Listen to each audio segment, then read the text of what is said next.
কারণ ময়দানে মাহশরে যখন উঠবে শহীদদের দরওয়াজা, শহীদদের মাকাম অনুযায়ী हर साहबा का अल्लाह रास्ताয় हर साहबा हर ताबिईन থেকে নিয়ে हर साहबा যত মানুষ ইসলামের জন্য শহীদ হয়েছে তারা যখন উঠবে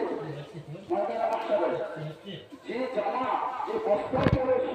জিহাদের ময়দানে ছিল, যেই রকম জখম ছিল, যেমনই খুন তার অবস্থায় রক্ত ঝরছিল, ওই রকম অবস্থায় ময়দানে মাহশরে উঠবে।